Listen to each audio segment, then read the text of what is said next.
Hi everyone, and you're welcome to Esther's Banquet. Today we'll be talking about a boy child, and I would like to start by sharing an experience lately. The International Day for the Boy Child was just a few days back, 16th of May, and through the week I had the privilege to lead my team members to two different outreaches.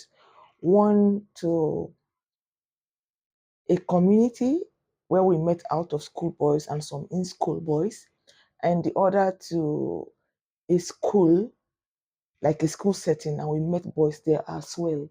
And one thing stood out, especially for the out of school visit. I started the session deliberately by asking the boys questions.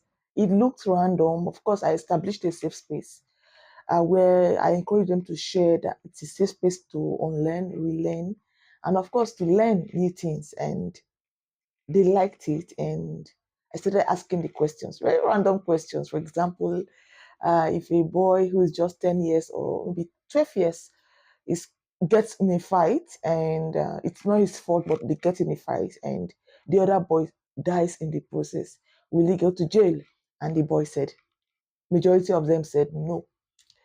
Okay, so if a girl is dressed in a way that conventionally society will say it's not decent enough and she gets raped, does she deserve it?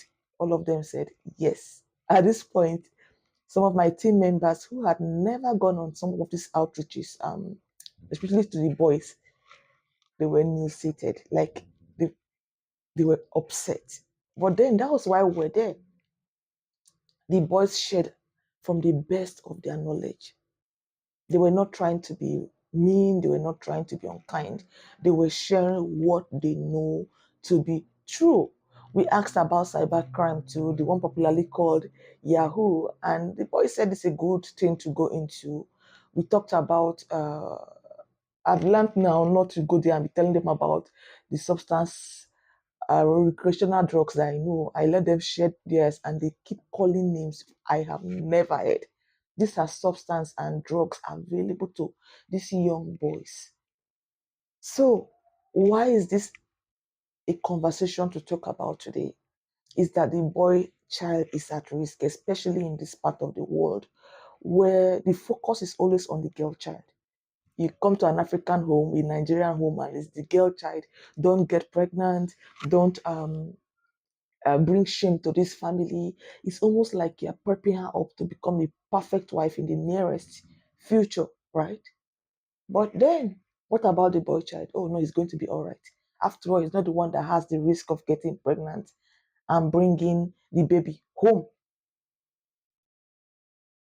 This is a problem.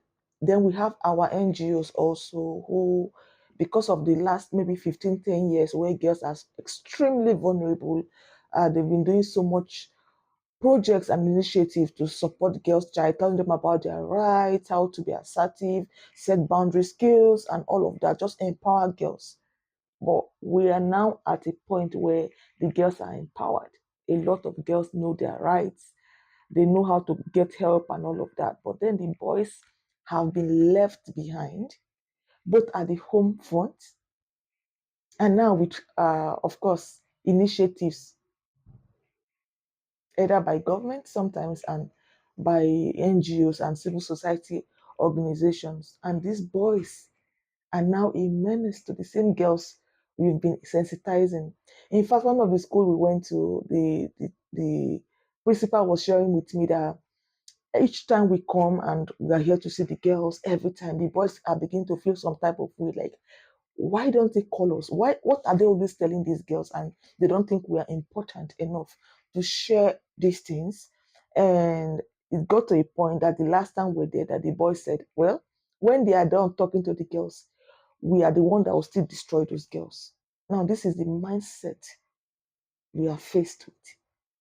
And I would like to say that the way over time we've been talking to girls, addressing girls, going to the communities, going to schools, even teaching parents how to talk to their girls and create communication, easy communication flow. The boys are missing out of this, and that's like saying they don't have mentorship. And the result now is, if you're talking about insecurity in the society, who are the champions? The boy child. Because at home, the discipline is not really there. I'm not saying there are no families where the discipline. I'm talking about when you're comparing it to those who don't discipline their boys, but the focus is just on the girl child. There's a huge gap, and this gap is beginning to cause problems. If you talk about theft, boys. If you talk about cybercrime, boys. If you're talking about cultism, boys. So many vices, even substance abuse, boys.